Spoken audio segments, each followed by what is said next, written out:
What's going on, everybody? Welcome back to another episode of Sling'N Proffet podcast. I am your host, Sling, as always, joined by my co-host, Mr. Prophet himself. Prophet, how the heck are you, man? It's a bittersweet week for us here at the Sling'N Proffet podcast.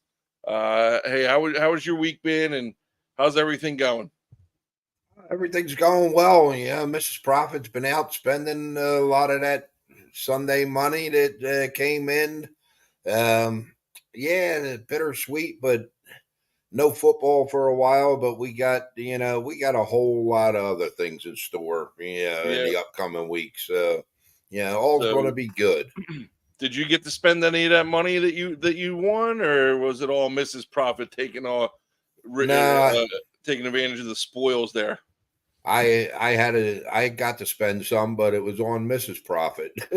Well, Today is Valentine's Day. And today is Valentine's Day, and I'd be remiss if we didn't mention that. Happy Valentine's Day to all you lovely people out there joining us live here, whether you're on Facebook or YouTube or X or whatever it might be. We always appreciate you joining in and tuning in and being loyal to us. I think we got a decent show lined up tonight.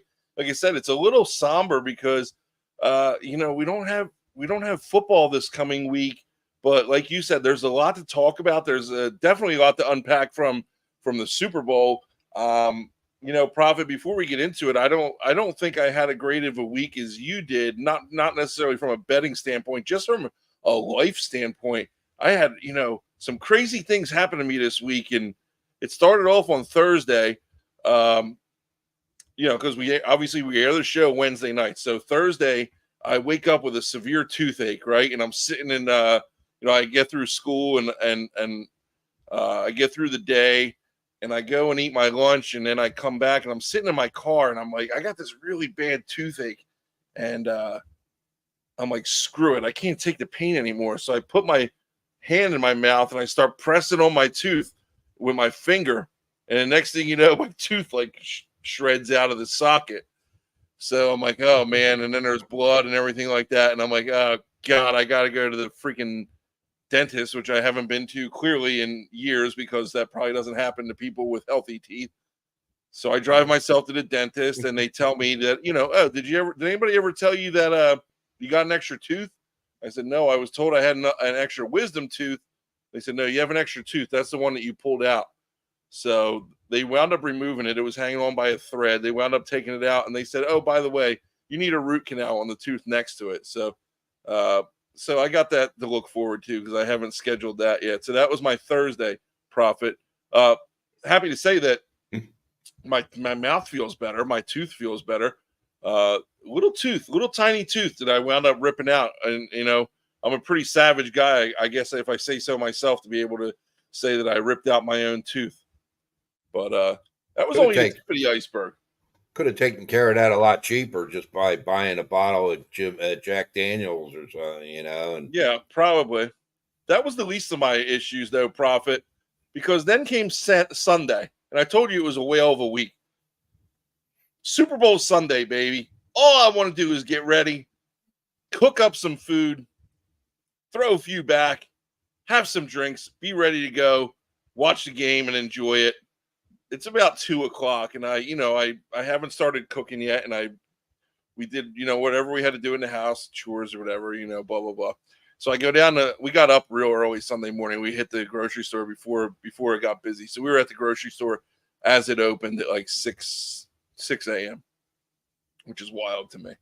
And so about 2 p.m. I lay down to take a nap, and no sooner does my head hit the pillow that my lovely soon-to-be 16-year-old daughter comes in the room and says, we need you downstairs. There's a lot of water. I said, what are you talking about, a lot of water? We haven't had rain in 2 weeks. We haven't had flooding. We've, knock on wood, never had water in our basement. How in the hell do we have water? I'm thinking, maybe the furnace is leaking or something like that. We've had that before. And I walk downstairs, and here's Laura, my wife, and Kaylee laying towels on our utility room floor, trying to sop up 3 freaking inches of water that's on our basement floor, Prophet. And I look and I said, this can't be happening right now. This cannot be happening right now. All right. I said, stop putting the towels down. The towels aren't going to do anything. I go outside. I grab the shop vac. We wind up shop vac in about how much does that a shop vac hold? Maybe 3 gallons?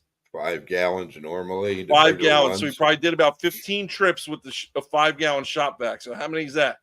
75. About 75 gallons of water that we shot back out of my basement. And we were trying to figure out where I go. Oh my God, we got to call a plumber, blah, blah, blah.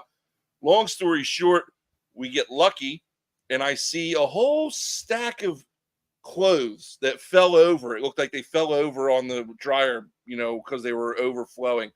And they're laying on the hose of the washing machine. So the hose that leads to the outside drain of the washing machine that drains all your washing machine was pulled out and was just freely flowing all over my floor in my utility room. Long story short, it gave us an excuse to clean out the utility room. I feel bad for the trash men because we had an overabundance of trash out there on Monday morning for them to pick up. But that was a hell of a weekend, and that took us right into kickoff to get that cleaned up and stuff like that. So that led us right up to about kickoff. I went up to shower, and I had made it downstairs for the national anthem to see Reba go over in the national anthem, barely, by the way, and we'll talk about that a little bit later. So what a wild week for me. I don't know if you could top that one, but that's where I'm coming from. At least you didn't have to call a plumber. Saved yourself some money there, right? Yeah, I definitely didn't have to call a plumber. We were able to diagnose the problem and fix the problem ourselves. It's just not something that we really wanted to deal with. And I sent you the video, and I love how my daughter, her first instinct before calling somebody, going to get help. First of all, she said, I thought the dog peed. I said, what is the dog peeing with? A fire hydrant? Anyway, so her first instinct was to take a video of her stepping all through the water and showing how deep the water was before coming up to get anybody, not knowing that she could have gotten electrically shocked or anything like that, from anything that was happening in that room. But all's well that ends well. Everything's good. We were treated to a good game, I think, a decent game. It didn't start off that way, Prophet, but we'll hop into that. And before we do that, Prophet, we'd be remiss to not discuss or touch on the tragedy that I'm sure everybody has heard about by now that happened today in Kansas City. For those of you who might not have heard, I'm not sure if there's anybody who hasn't heard yet, but at the end of the Kansas City Chiefs Super Bowl parade, there was a mass shooting. Details are scarce right now, and I'm not going to get into that, and I don't want to dive into anything regarding the shooting itself or why it may have occurred or how it occurred. But I just want to say that, our thoughts and prayers are with those affected. The most recent numbers that I'm seeing is 20 people injured, 2 suspects in custody, 1 fatality, and a couple critical. So hopefully those critical victims are able to pull through and there's no more fatalities out of there. But Prophet, it's just disturbing, man. And I got home today after school and I was just in a funk because anytime I see something like this, I'm just kind of glued to the TV. And anytime there's a mass shooting, I'm glued to the TV watching the coverage. But this one being, because I'm sitting here following the parade all day on social media. I'm watching Travis Kelce sing, Friends in Low Places. I'm watching Patrick Mahomes running up and down the street cheering with the fans, and I'm following the parade all day on social media. And then one time I just refresh my phone, and the first thing that pops up is breaking news. There's been a shooting at the Chiefs parade, and it's just disturbing to me. I was glued to my TV when I came home, and that's why I'm honestly a little bit behind putting the show together tonight. But somebody on TV said it pretty perfectly. Like, nobody's safe, man. Nobody is safe, and it doesn't matter where you stand on. And it's not about gun laws. It's not about whether you have the right to have guns or you don't have the right to have guns. It's nobody, you cannot go to a crowded place in today's society without that fear in the back of your mind, man. And that's a scary, scary situation. And it's really unfortunate because it's true. You never know who's having a bad day. They said that they had 800 uniformed police officers from all over 3 different states at this event, at this parade today. So for something like this to occur in the midst of 800 police officers, it can happen anywhere. And it's just really unfortunate. And like I said, I don't want to sit here and get into the details on that and get into a debate on any of this. But it's just, my thoughts and my prayers go out to those affected. And it's a scary, scary situation that we live in right now, personally speaking. So, absolutely. And like you said, our thoughts and prayers go out to the victims and the families of the victims. And it's hard to discuss the situation when we don't know the who's and the whys and all what happened. So I'm not big on, talking about things I don't know what I'm talking about. So I'm going to withhold touching on it. But yes, you're right, Slinger. I mean, it's the world we live in today. And it's not necessarily just when you're in large crowds. I mean, you could be in a supermarket. Who knows? And anything can happen in this day and age. It's a good thing we had 800 police there, though, or who for knows sure, because how they bad it ran, would have. they did say they ran right into it. And, they were very responsive. There's videos out there of actually pedestrians tackling um, one of the gunmen, which is, Good for him. brave and not brave or not smart at the same time. But we'll talk about that another time. Let's talk about the task at hand here, Yeah. Prophet. I mean, it went from a really friggin' boring game to one of the best games, that I remember watching in a long time in a matter of a half of football. The first half kind of drug along and was a little bit boring, quite honestly. And then we come out in the second half and both teams kind of turn it on a little bit and there's some more scoring and it turned out to be a really, really competitive, fun game. And I enjoyed watching it. What did you think about the game overall? Let's not talk about the nuts and bolts yet. We'll talk about that here in a little bit. No, I thought it was a great game, start to finish. To be honest with you, Slinger. I mean, Yeah, yeah, from a scoring standpoint, the first half, you could say was a little slow, and but hey, you had two situations where the offenses were going in for scores, and the defense came up big, causing two fumbles. Pacheco and McCaffrey, both fumbled in the red zones. Had that not happened, you could have potentially been talking a 17-10 game, and it's not so boring. sure. Yeah, Yeah, I mean, and especially on the first series, uncharacteristically, or an uncharacteristic fumble there out of McCaffrey real early on. It put the Chiefs in great field position. But yeah, like I said, I was a little underwhelmed with the first half. Uh, it kind of, like I said, it struck me as a little bit boring. I thought, correct me if I'm wrong, but I thought that the commercials weren't great either. All my buddies in the group chat were saying how great the commercials were. I didn't think the commercials were that great. I might not have been, excuse me, I might not have been paying attention, enough attention, but I didn't think they were anything special. Did you get anything out of the commercials? well, I don't watch. I was telling Mrs. Prophet on Sunday. It's funny. Ever since the technology commercials, started taking over, what, 15, 20 years ago, it, the Super Bowl was an event where you had to get together and when they went to commercial, everybody said still at the TV, waiting to see the next commercial and all. It's just not that way anymore. I mean, the commercials suck. I don't know. I don't know. Like I said, I don't think they were that great. But then, some of my buddies were like the commercials. They thought the commercials were good. Larry says the Dunkin' commercial was good. Like that was the only one, Larry.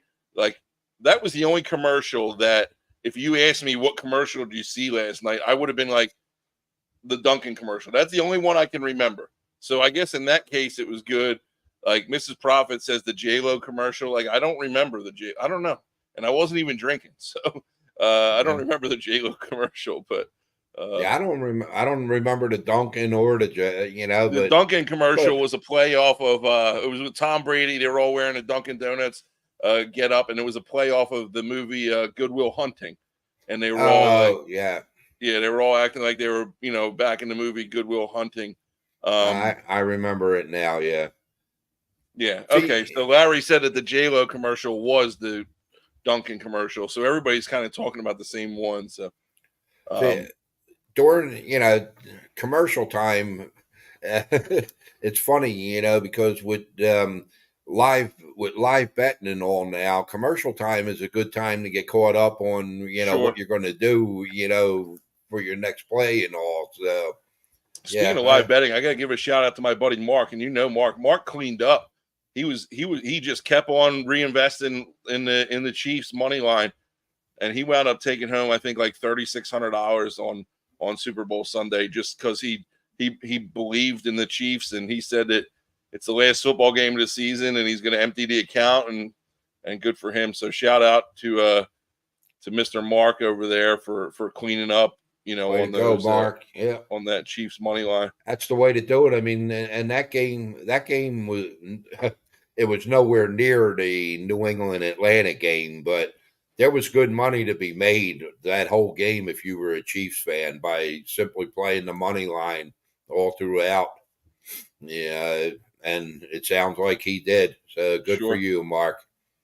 But I remember hell, the New England Tampa game, when Atlanta was up 28-3, you were getting like 20-1 on New England to win the game, and cashed a lot of tickets that day.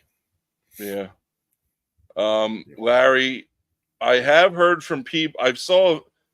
Has anybody heard from BP? He is out there. He posted a nice Valentine's Day picture with his wife. They're doing okay. I haven't talked to him personally. Quite frankly, I didn't want to, and I don't mean that in a bad way. I thought it was a very well played game. I thought I do have some gripes that we're going to get into, and I think that need to be corrected with his organization. I think his head coach completely dropped the ball, but we'll talk about that in a little bit here.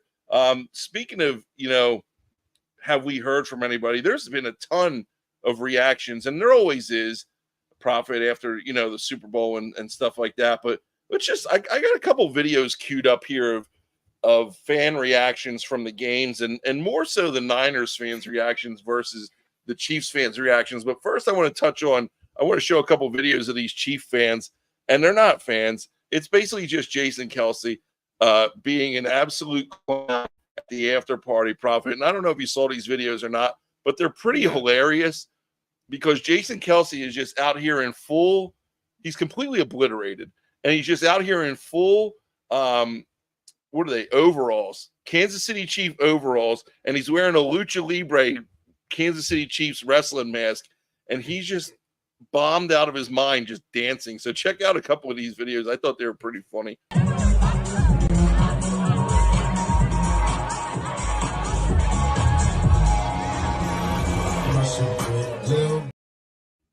So that's one. And then you got one here where it goes, the screen's gonna start on Taylor and Travis Kelce, and they're just sharing a nice intimate moment. And then his screen pans over to Jason Kelce, and he's just dancing like a lunatic. So here's the other video.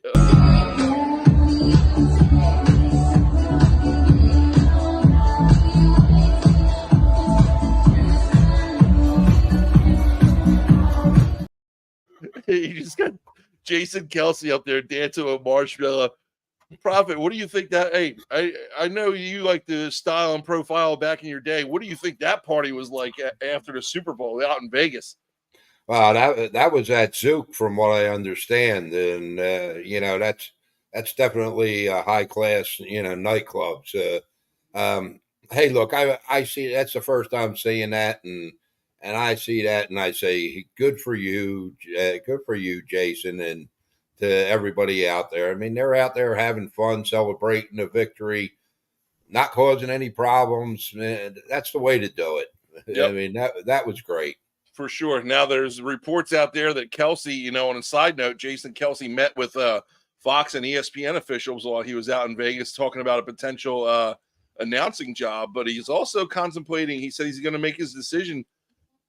There was a clip of him staring as the confetti's falling down, staring at his brother with just a dead stare, and it looked like a man who was on a mission. And maybe he might not be ready to hang it up and might be considering coming back for another year. And you could always think about, you're ready to hang it up until you see that confetti falling down and realizing what a great feeling it was. So maybe he's going to try and tackle that one more time. But he did say that he's going to make a decision here in the next couple of weeks. So something to look forward to, I guess.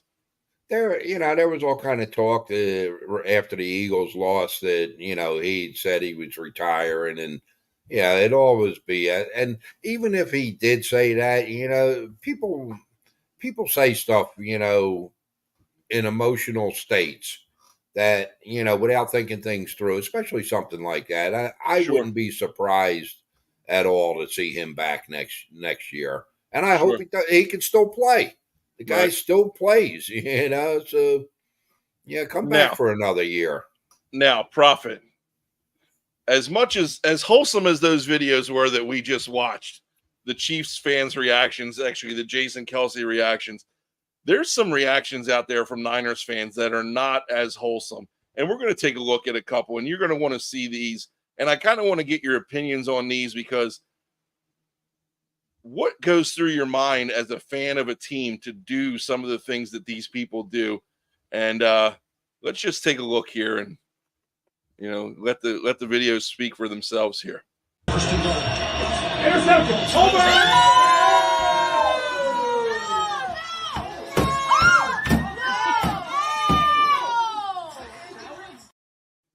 Was that BP?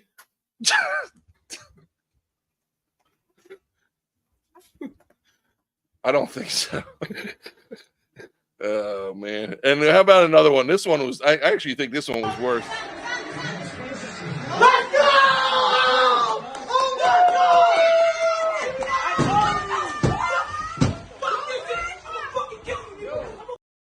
God!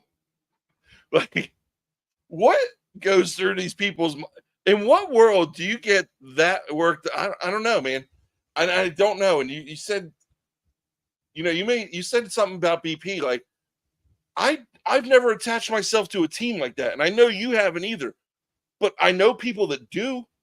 I know Brandon does, and I know my buddy Pete is that way against with the Eagles, and I know there's people out there that are diehard like this for teams to where they react like that. But I just don't know in what world do you punch a TV and make it an ass clown out of yourself in front of your entire party. I just don't get it. I don't understand it.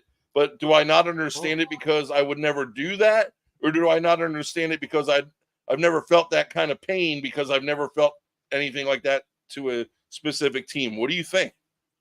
Oh, trust me, I felt that kind of pain, not from a team, my favorite team losing, but losing a lot of money on a game. What I think is, I'm sorry, it doesn't matter. It doesn't matter whether you're a diehard fan, whether you're an average fan, or you're no fan at all. Anybody that does something that destroys their own property because of something that you have absolutely no control over in life is a jackass. That's my take on it. I agree. And I always said, and people come back with, well, you don't know because You don't associate yourself with anybody. You don't have that tie. You don't know what it feels like. Dude, all I know is they are grown men, and they're grown baseball players, and they're grown basketball players, and they're grown hockey players, and they're grown whoever you want to follow and be a part of. They are grown adults just like you, and they don't pay my friggin' salary. All right. They don't pay my mortgage. They don't put food on my table. It's an entertainment thing. Exactly. I watch them to be entertained. Now, I get my entertainment differently through an avenue of betting, so to speak. I watch just like you. I blame you for this because I was brought up with, hey, Andrew, who's your favorite team? Well, whoever my dad's betting on. Dude, you instilled that in me from a young age, and it's stuck with me because whenever they say, "Oh, who do you root for?" I say, "Well, whoever I bet for." Whoever I got And my money on. that's how I watch games. Now, college football, I watch even if I don't have money on because I enjoy the game. But to say that I don't understand because I don't attach myself to a team, I don't think that's fair. But I can honestly stop you. Yeah. Let me stop you there, Slinger, okay? Because what you just said about, how you look at things because of me and all, right or wrong. I'm not saying that I'm right, okay? But what I am saying is people that do shit like that are jackasses. You can have attachment to a team and love your team and all, but when you go destroying property, because your team lost, I mean, there's something wrong with you. Like I said, I'm not saying I'm right. I think we can move on because I think you pretty much said what was needed to be said. Moving on here, staying on the Super Bowl topic here, Prophet. What a week it was, and we talked about last week. Is it too much? Do they do too much? The Super Bowl obviously is the biggest spectacle in all the sports. I think the stars were out. It was in Vegas. We got, going up top, we got Paul Rudd over there. You might not know who that is. We got Blake Shelton and Gwen Stefani, who performed in the pregame show, which I think their new song was awful, but, they're together, and that's pretty cool. You got Jay-Z up there, obviously. You got Sir Paul McCartney down there taking the game in.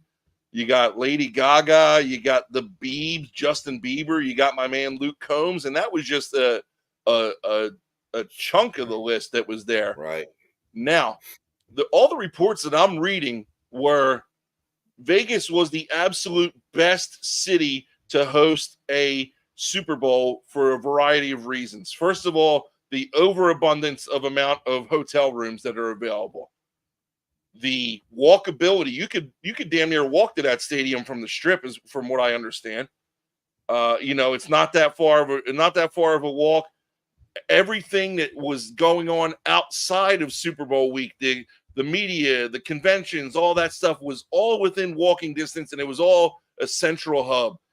Add that to, you got casinos, you got nightclubs, you got strip clubs, you got restaurants, you got dancing, you got whatever you could possibly want, all in one location. They said, from what I'm reading, they need to come back to Vegas once every 5 years.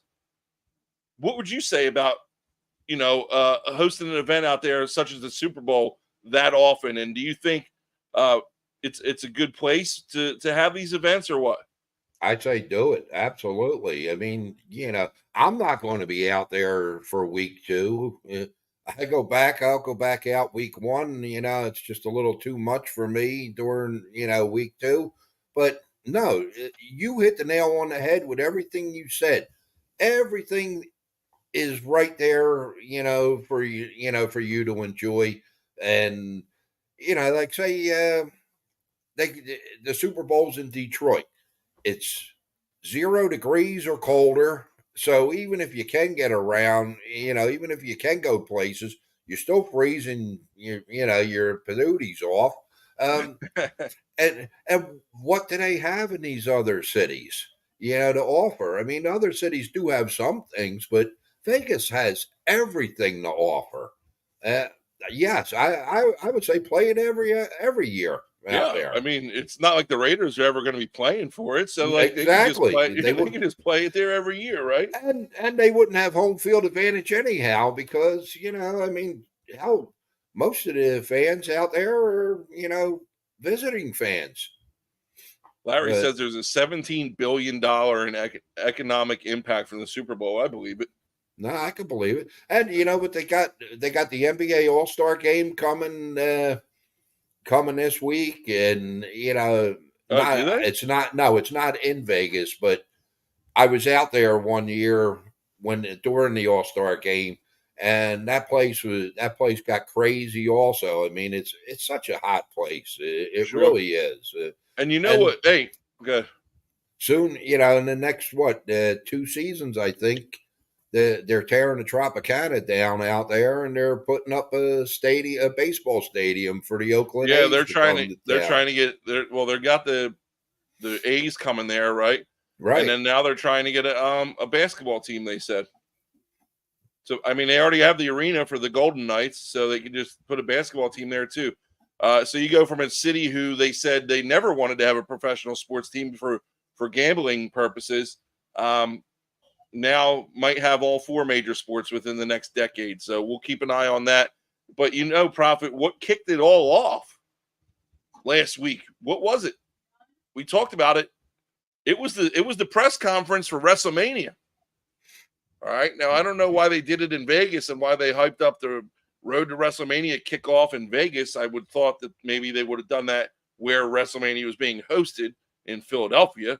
But I get it. They're out there. They're out there for the Super Bowl. And Well, they figured, I mean, from what I understand, they got a convention hall that held like 10,000 people, and the tickets were free to go to it, and they only had like 2,500 people show yeah, up. I heard that too. They figured everybody is out there. They're going to come and see the WWE, but it didn't happen. Yeah, they didn't come out and sell the place out, so to speak. I know the tickets are free, but they didn't load the place like they thought they would. The people that were there were loud. They made their voices known. Right. But we talked about this last week about what they're going to do. Rock, the Rock comes in and pushes his weight around and tries to instill himself into the main event at WrestleMania. And guess what? I don't know if the old regime of Vince McMahon would have listened to it or listened to them, but Triple H is listening to the fans. No, there absolutely. was a huge blowback. It's not what people wanted to see, whether you agree with it or not. I don't necessarily agree with it. You did agree with it. I don't agree with it, but it's not what people wanted to see apparently, and they changed course. And I think what they did that night, turning Rocky heel, aligning Roman Reigns and The Rock now against Cody Rhodes. I still don't know how Seth works into this picture because he's not cleared. And if you watch him moving around, he's not moving well at all. So I don't know what their plans are for WrestleMania. What do you got any predictions here of how they're going to handle this situation or what? Well, from everything I'm hearing at this point is that they are hoping that Seth is going to be ready for WrestleMania. Okay, which when he got injured, he said he was going to. Doctors were saying 3 to 4 months, so the time frame just doesn't add up.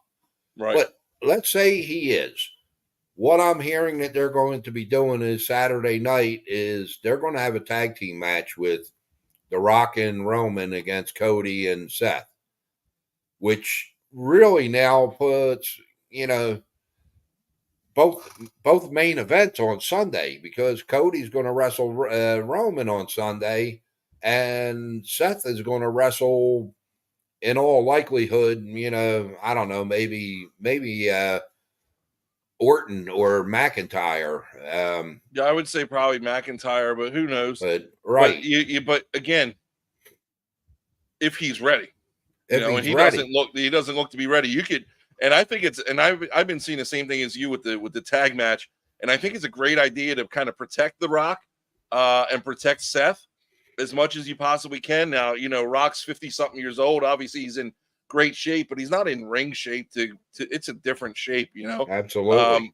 And he's not. I don't think he's ready to go out there and do 20 minutes, 25 minutes, 30 minutes by himself. So to protect him in a tag team match, I think would be good. To protect Seth in a tag team match would be good. Again, I don't know what the plans are for him from a singles standpoint, but it does look like they're going to hold off on the Rock Roman Reigns match until potentially WrestleMania 41, which is next year. So we'll and I'm going to make a prediction on that also at this point. The Rock's going to turn on Roman in that tag team match. The Rock he can't be heel. He's going to lose too much money being a heel. The fans do not like him right now. They don't like him. I don't know. I think he's a businessman, so he'll do what's best for his business. But I think everybody kind of knows at this point. He's getting the Kurt Angle treatment, John Cena treatment with the "you suck" chants and stuff like that. But the day he comes back for his his Hall of Fame speech, he'll be cheered through the roof, and absolutely. and the "you suck" chants will be louder than ever. But they don't really mean it like that. So. No, but I'm just saying from the standpoint, with his movies and all. I mean, if people are pissed off at him and all, they ain't going to go watch his movies. It'll affect them. Yeah, well, you got Moana 2 coming out at the end of November, so I'm trying to hide Maddie from watching Monday Night Raw and WrestleMania, so that way she'll still want to go see Moana. So, speaking of that, my little Valentine girl. Happy Valentine's Day, Prophet. I know we touched on it a little bit earlier in the show, and like I said, I appreciate everybody joining with us tonight. I got my Valentine's Day dance. We don't celebrate really Valentine's Day in our family, which I love my wife for that because she never really expects anything from me on this Hallmark holiday. But I know a lot of people do like to celebrate.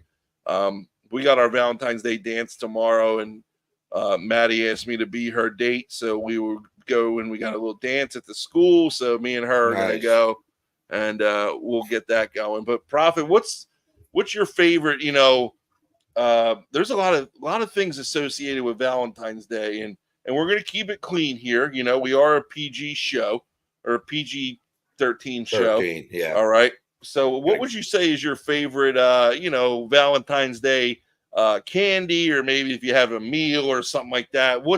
What screams romantic to Prophet? Well, it doesn't necessarily scream romantic, but I love them cheap Russell Stover chocolates that are always put out on Valentine's, and they're no longer cheap anymore. But No. they're terrible. They are, but for some reason they're great. I don't think they're that bad. Nah, I think only the caramel is any good. I'm a big fan of what are they called, the clusters, the doves. What are they like? They're called like turtles or something like that. Yeah, but they got like little nuts in them with the caramel and stuff like that. Yeah, normally they have walnuts though, and I don't like walnuts. Oh, you don't? But I'm, and then again, how can you not, you think of Valentine's Day, how can you not think of My Bloody Valentine? I mean, it was a good horror movie. Really hits you in the heart there, right, Prophet? Yeah. So, I'm a big fan of the turtles. And then today for Valentine's Day, we had a nice dinner. No, we didn't. Actually, my daughter's at soccer. I had leftovers, and Maddie had a bunch of candy that she got at school. So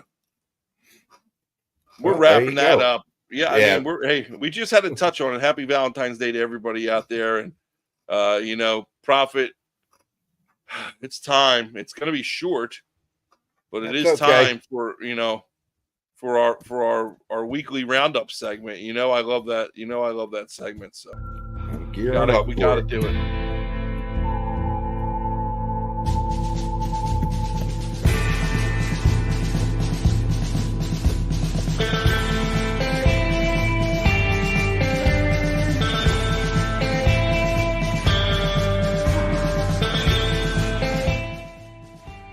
There it is, Prophet. All right. One last time for the NFL season here, buddy.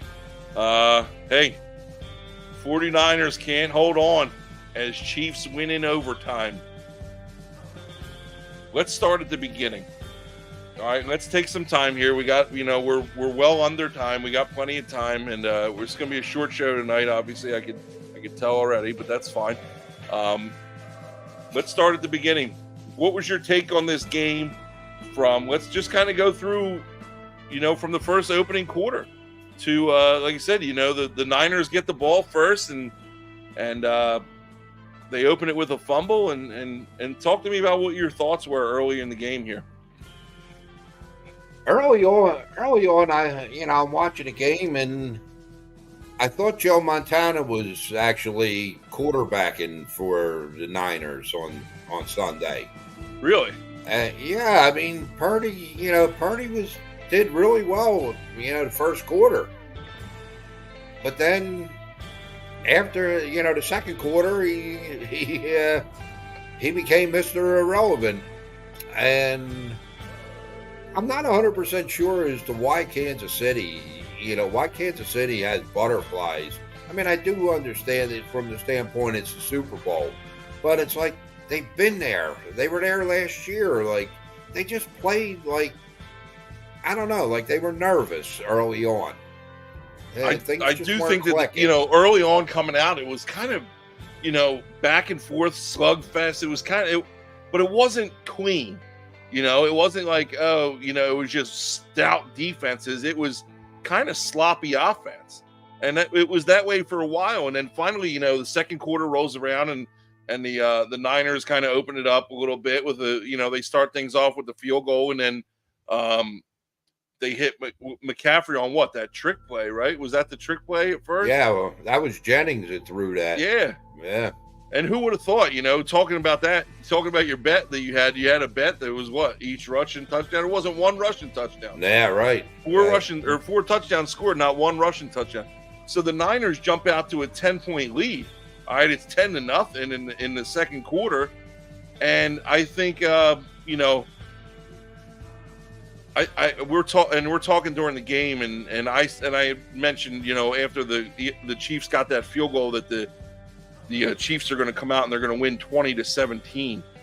I really felt like the Chiefs getting that field goal right before halftime and going into halftime only down 7 with how poorly they had played. I knew that ball was going to come down to being in Patrick Mahomes' hand. And if you're putting Patty Mahomes against Brock Purdy 1v1, I'm going Mahomes 10 times out of 10. Every time. And that's what it came down to. And Prophet, we talked about this earlier in the year, and you talked about how you hate the whole defer thing. And I texted you Super Bowl Sunday about, hey, maybe that's why you defer. This is different. Go ahead. I'm sorry. I'm just saying. Now they go down, they drive down, and they get it. Say they score a touchdown, they go into halftime 10-7. Now they're kicking the ball, and they did kick the ball back because there was only 20 seconds left. But they're kicking the ball off to the team to get another possession. Now you're coming back at halftime, and you get the ball back to start the second half. And what they do with it? That's not the point. Well, I'm just saying. You're getting two possessions for one. Slinger, every time we have this discussion, I tell you. It's Sling, by the way. It's not Slinger. It's Sling. Sorry, okay? Sling. Yeah, thank you. Every time we have this discussion, I tell you, I understand it. I just don't agree with it. And I didn't agree with it at that time either. All right. Well, but wait. Before we go any further, okay? Just, and I did see, I've been seeing a little bit recently with, online with San Fran fans complaining about the referees and all. Okay, everybody complains about the referees when you lose, okay? But if you go back to that touchdown that Jennings threw to McCaffrey, okay, San Fran fans can't complain about anything. 64, the offensive lineman on San Fran was 5 yards downfield on that play. The play should have came back for a legal man downfield. Was that a forward pass though, or a backward pass to McCaffrey? It was a forward pass to McCaffrey. Okay, so if there was a forward pass, then yes, it should have. He should not have been downfield. Now, if he was a lateral, then that's a different story. No, it got lateral back to Jennings, and then Jennings threw it forward. Okay, yeah, I didn't pick up on that, but I do agree with you. Yeah, everybody could find clips of every game. They're gonna post it out on social media and say, "Look at this guy, he got friggin' held." Dude, you could, and the Chiefs fans could find the same damn clips if they wanted to, if they lost, but they didn't lose, so they're not worried about it. But you know, at the end of the day, I thought it was a well played. You know, it was a well battled game, and I thought the officials, I think, did a pretty good job of staying out of it for the most part. I agree. For the most part, they did. You know, they stayed out of it for the most part. They let the guys play a little bit, which I'm fine with. I think they could have called pass interference on Kelsey down there at the end zone before to send it, because they kicked the field goal to send it in overtime. Remember? But they could have scored a touchdown, and they tried to throw that little back shoulder fade to Kelsey, and I think you could have called a pass interference there, and they didn't. But guess what? They weren't calling it all day. So if you're not calling it all day, I'm fine with you not calling it there. All right, but I think that the referees did a good job of staying out of the game, which is what they should be doing. Exactly. You shouldn't have to notice the referees. So we come out. Calls. We come out in the second half, and I don't think anybody thinks that the is that your dog? If it's not your dog, it's my dog, and that sounds weird. No. Anyway, somebody's dog. But I think that the Chiefs come out in the second half, and I don't think anybody's ever doubting them. I know I wasn't. Mahomes came out, did Mahomes things, and we go back and forth. And then, the Chiefs come out and score 10 points in the third quarter. And now they're up. And then we exchange a bunch of friggin' field goals, and that's where it got a little weird. I mean, it was just field goal after field goal with towards the end there. But what do you think about the game and up until that point? Well, up until that point, I thought it was great. Again, you watch and you say, okay, well, was it bad offense or good defense? And I'm talking about all these field goals, because Moody had 3, I think, and Butker had 4. So, now, granted, three of them field goals were 50-yarders. So, the defense actually played fairly well on both sides, in my mind. I would have liked to have seen more scoring, obviously. I mean, Vegas loved it. Yeah, Vegas didn't love anything about that game except the under. Well, yeah. Plus, it didn't even. It did stay under by a half point. Stayed under by a half point, yeah. But then, you got to realize, too, Sling, so many millions and millions of dollars are bet on these props. And none of these props hit based on a high-scoring game. So Vegas played out okay. We'll talk about the props here at the end of the show, but let's get into now the game's heading into the last drive. The Chiefs go down, they don't get the touchdown, they get the field goal to tie it, and now we're going into overtime. The new overtime playoff rules are very, very different from regular overtime playoff rules. Enough so to where they should be a coaching point in the playoffs. It should be explained by the coaching staff. It should be practiced. It should be discussed. It should be met upon. I'm going to show you a video that came out, and it was a little mic'd up stuff from the coin toss and things like that. So just check this out and see what Mahomes and and especially I think it's Juszczyk for the Niners has to say. Kind of tells you all you need to know here. Good luck, gentlemen. They want it. They want the ball. They wanted it. Hey, they wanted it. They wanted it, baby. We want them to have the ball. They want it, they can have it. Hey, even if we score a touchdown, they still get the ball. I didn't know that. If we won the toss, we were going to kick off, too. We got what we wanted. Jay, So right there, okay, right there, the two points that stand out to me. Juszczyk on the Niners saying to his coach, says, "Hey, even if we score a touchdown, they get the ball back." I didn't know that. So that right there tells you that they've never discussed this rule. Right. They've never met upon this rule. They've never talked about it. They've never gone over it. Now you get at the clip after that, you get the Chiefs coach that says, if we won the toss, we were going to kick. We got them exactly where we want them. Proffet. And not for nothing, I don't know if you know this, but the Niners fired their defensive coordinator today, Steve Wilkes or whatever. Yeah, I did see that. So somebody's got to take the blame for this. So, Where's this start? It wasn't Wilkes' fault, that's for Because sure. it wasn't. This is one of the biggest, probably, coaching blunders that I could recall. I mean, that's where it falls. It falls right on Shanahan's lap. Okay. Obviously, Andy Reid and all his players, or the players that needed to know, the captains, knew what the rule was and what you wanted to do. I'll cut you off right there real quick.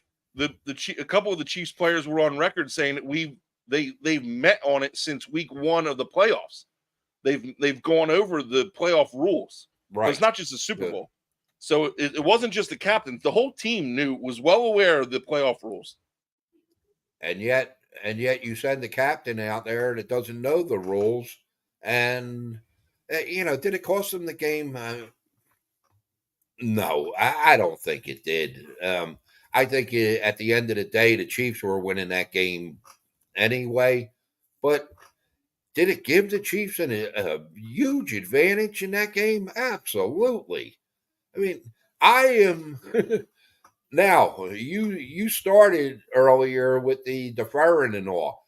That's one time I'm going to defer because I want the ball second. I want to know if I have to go on 4th down, what I need to do.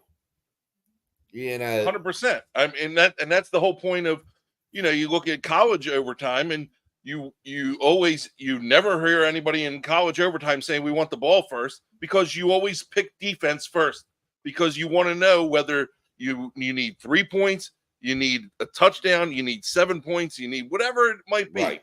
You always want to know what you have going in, and not for nothing, the Chiefs did say that if it was a tie game or if the Niners scored, they were going to go for 2 to win the game. It wasn't going to go to a third possession.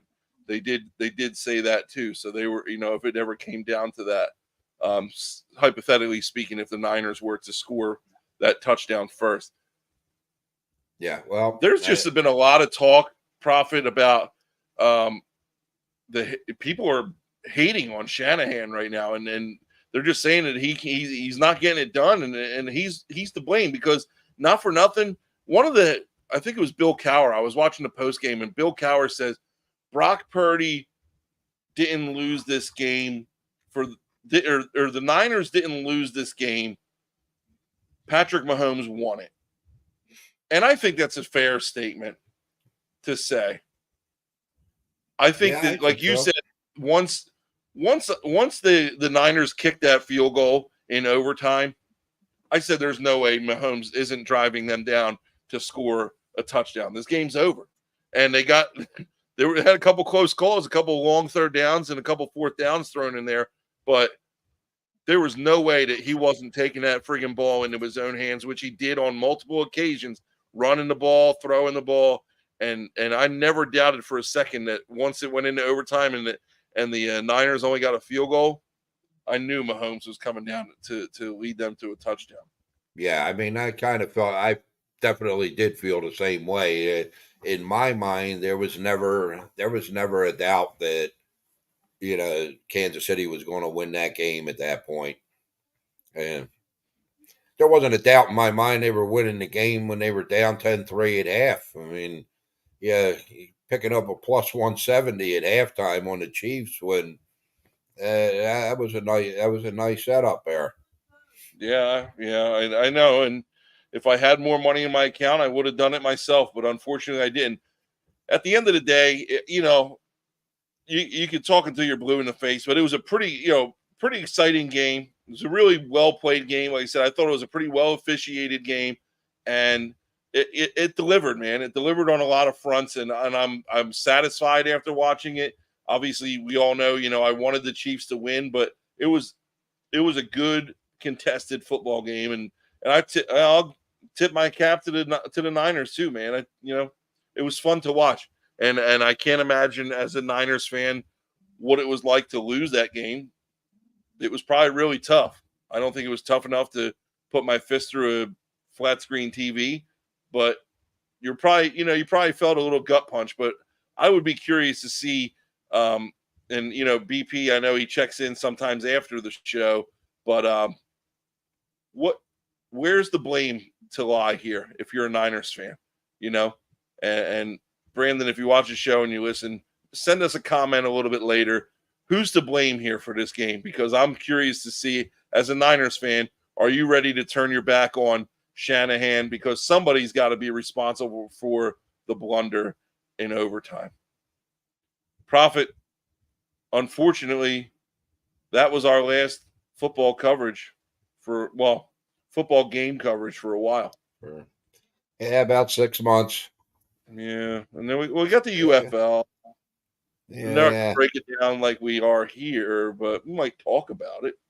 Yeah, I'm sure we will. I mean, it's football. I guess I'll be watching it. I guess. And that leads us to the games of the week. Now what? Where do we go, Prophet? We got the NHL. We got pitchers and catchers just starting up today. A couple teams starting yesterday, starting today.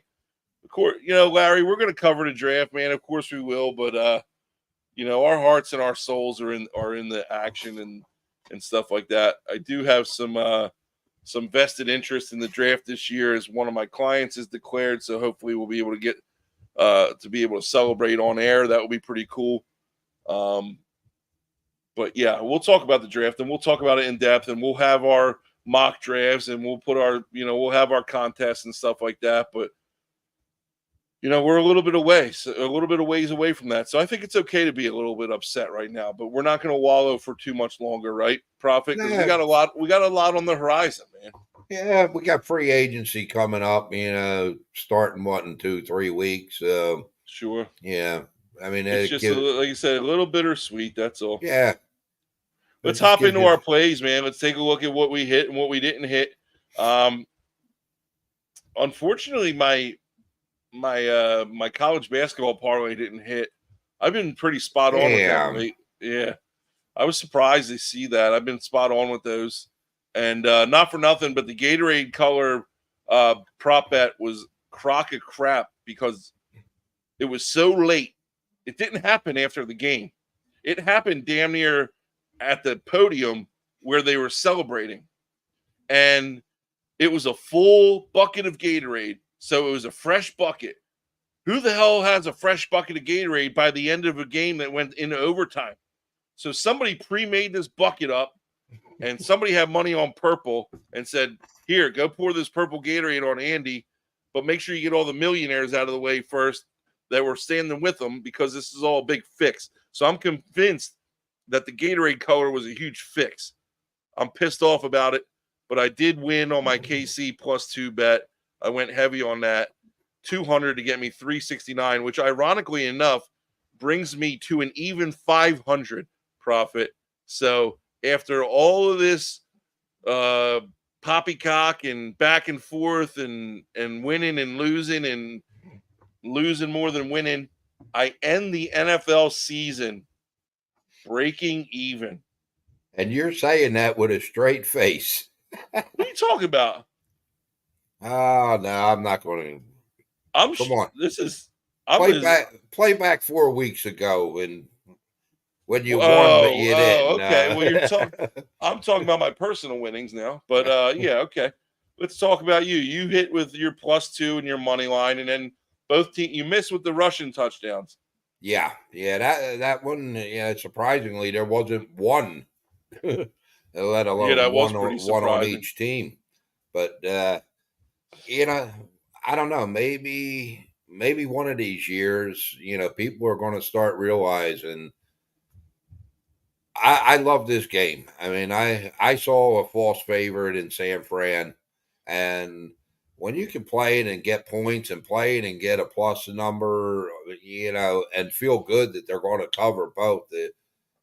Last year, the Eagles were a favorite against Kansas City. Um, you gotta have faith in Patrick Mahomes, and every year he doesn't get the respect out in Vegas that he should. Um, Yeah, I don't know what the but hell the what the thought process was there with the lines, but I loved KC as soon as that line opened, and it never changed for me. I know my buddy Dave was freaking out because they said this is Vegas, like this is going to be bad, blah blah blah. There's no way that these books are going to take this kind of hit. Well, they did. yeah, They did on the line anyway. I mean, we'll talk real quick about the about some of the props that we played, but this is where you kind of lost me. Well, I kind of lost myself. I came in. Like I said, I got so caught up in that shooting. wait, Today. wait. Can you go back to that last segment? Yeah, what's that number at the ending balance there for me? 1365. Oh, okay. You didn't say that. Oh, I'm sorry. Yeah, you won 420 Ah. this week, which brings your total up to a whopping 1,365 units. Congratulations, All right. Prophet. That's a solid profit, if you know what I'm saying. Literally and figuratively. Moving forward, and I will make it a point to get my plays of the week out. If not tonight, tomorrow morning, I will send them out on our socials. But let's talk about something that you got, Prophet. And I know there's no football going on, so you turn your attention to golf. Golf. Yeah, Are you man. confident in this? I love golf. No, I don't. But I do love. Every year at the end of the season, take some of the winnings and put it aside, and then I take some of the winnings and I start playing around and having some fun. And golf is actually the one sport that you can have fun with and win a lot of money. It is a great betting sport. Guys, don't get swayed, okay? Yeah, I thought the same thing years ago, but if you can, 10% of the tournaments are won by the favorites each year. So every week there's a guy hitting it 40-1 or 60-1 or 20-1. You can win a lot of money here. I like to take $100 and I take a long shot and I'll put 20 on them to win. And I'll put 30 on them to come in 10th or better. And I'll put 50 on them to come in 20th or better. And you're getting like 4-1 on a long shot at finishing in the top 20. So even if he doesn't finish in the top 10, you're still going to win money. Now you just got to worry about the cut. He's got to make the cut. But, I've been pretty lucky. You can go to some of the golf sites, see who's hitting the ball well, and, that'll tell you what direction to go. Or you can just reach out to me each Wednesday, and I'll let you know what I'm doing. Okay. This week, I've got 3 plays. And this is one sport that I do like playing parlays in because you can win a lot of money playing parlays in this too. I got a $30 round robin, which is a combination of the three players. If 2 of them win, you still win money. Okay, it costs you $90 to win $1,089, and I got it on Nikolai Hodgegard. top 10 finish. Harris English, top 20 finish. And Harris English, top 20 finish, you're getting 240 to 1. Okay. And Patrick Rogers, top 30 finish. He's a plus 130. It's $90 to win almost $1,100. Okay. And then I'm putting what do I got here? I got 100 to win 500 on Hodgegard in the top 10 finish, and 100 to win 340 on Harris English in the top 20 finish. Guys, the money's that number is going to start building real quick with golf. Trust me on it. All right. Hey, you thought that the Prophet was impressive during football season. Just wait until after football season when it's golf season and he starts hitting at a higher clip. Well, you see, the problem I have with putting out, basketball or baseball or hockey plays, because I play them also, okay, but it's hard to put a play out for Friday night when a team may be playing tonight and their star gets hurt or somebody gets injured, so here you got to do your homework prior to tomorrow, because tomorrow is the start of the tournament. So golf's a good thing for me to be playing on the show anyhow. There you go. I forgot that they start on Thursdays. 4 rounds of excitement, except if they don't make the cut, then you're kind of screwed. But yeah, but hey, you hope that doesn't happen. We're moving on here. We're going to wrap it up here in a second. I don't want to drag this out too long. I do want to touch on go back to the Super Bowl, hit a couple of the props. The national anthem, Reba came in under until she hit that second note of the Brave, and then she came in over. Thank you, Reba, for giving us a chance to win a couple doll hairs on the over of the national anthem. Again, when she first started singing, I said, this thing is flying under. She double clutched on that home of the brave, and then that second brave was what sent it to the over. So thank you, Reba. Thank you, Reba. Coin toss, heads, tails. I went heads. I listened to you, Prophet. I went heads. Everybody else went tails. You always got to go tails. No, you don't. Won money early. I won money before the game even started, Prophet. I'm already up That's the way to do it. with the national anthem and the coin toss. Purdy didn't throw a pick. I would have hit a 4-leg parlay if this little punk threw an interception. I had him. I had Purdy over 1 or over 0.5 INTs. I had Purdy over 11. I got him at 11.5 rushing yards, and that's a sensitive topic for a lot of people. We'll touch on here in a second, but I got him at 11.5 rushing yards. I had a Christian McCaffrey anytime touchdown scorer, and I had the Chiefs money line. I put $20 on it. It would have paid like $250. Purdy didn't throw an interception though, so sorry, Sling. Here I sit brokenhearted, Purdy over under 1.5 TDs, couldn't get that done. Well, he went under. Well, that was the play. No, that was the play. Under. Oh, you had under, right? Okay. Yeah. So you hit on that one. This one's frustrating for you anyway, not for me. Purdy had 13 rushing yards. You had him over 12.5, right? Yeah, I actually good. My straight play on this was at 11.5. But I had this bet in a couple of same games that I put in on Sunday, and it was 12.5. Yeah. Yeah, it's weird though, because like I said, I got him at 11.5 about an hour before game time. Purdy, long story short, Purdy had 13 yards rushing going into the end of the game, and then the Niners take a knee at the end of regulation to send it to overtime, and he loses a yard. So it takes him down to 12 yards. So he technically went under by a half a yard because he took a knee, which is frustrating. It's kind of BS, but that's the way the ball rolls sometimes, Rashee Rice, anytime touchdown scorer, didn't really come close, I don't think, right? Nah, I don't even think he played. Barely. He barely was productive. 2 touchdowns, wasn't even close. Pacheco, longest rush. Did this hit or no? Because it came pretty freaking close. No, I think he had like a 12-yarder, right? 13, yeah. Yeah. Butker went way over the field goals. Way over. Both teams scoring a touchdown in the opening drive. Yeah, that was the long shot one. Yeah, that was